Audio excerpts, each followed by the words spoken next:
ওরা তিনজনই আমাদের ছাত্র। হোসনামালানগর স্কুলে লেখাপড়া করছিল। আমি শহর থেকে চলার কি দেখার জন্য ছোট ছেলে বলছিল যাওয়ার সময়, ম্যাডাম আপনার জন্য কি আনবো। আমি বলছি যে আমার কিচ্ছু লাগবে না, তোরা ভালো থাকিস। আমি সেটা মেনে নিতে পারছি না। যদি এসিতে মারা যেত, এসির থেকে যারা বের করছে এরা তো মারা যায় নাই, সেটা দেখেন আপনারা বিচার করে। এসি সবার বাসায় আছে না, এসি সবার বাসায় আছে, গাড়িতে আছে, কই কোনোদিন তো শুনি না যে এসির থেকে নষ্ট হয়। আমার মনে হয় আর এটা রহস্যজনক মৃত্যু ভাই। সাজ্জাদ খুব শান্ত ছিল, মুখে হাসি ছিল না। বলছি যে তোর মুখে হাসি নাই কেন, হাসতো না।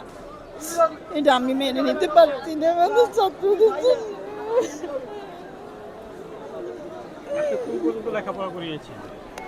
আমি এদেরকে পড়াইছি 10 পর্যন্ত পড়াইছি। আমার নাম কৃষ্ণা চক্রবর্তী, হোসনামালানগর উচ্চ বিদ্যালয়ের অবসরপ্রাপ্ত শিক্ষক। এই যে মায়ের মতো আদর করে মানুষ করেছেন সেই সন্তানদেরকে আজকে এইভাবে দেখলেন, কখনো কি প্রত্যাশা করেছেন? আমি কোনোদিন আশা করি নাই যে তাদের আমাদেরকে নেবে এরা কাঁধে করে। আজকে আমি এদের লাশ দেখলাম, সেটা আমরা মেনে নিতে পারছি না। আপনাদের কাছে একটা অভিযোগ, কেন গাড়ি যিনি বের করছে সে তো মারা যেতে পারত, উনি তো মারা যায় নাই, গেছে। ওরা কি 4 জনে কি গ্যাস বহন করছে যে, গ্যাস কি ওরা বহন করছে যে?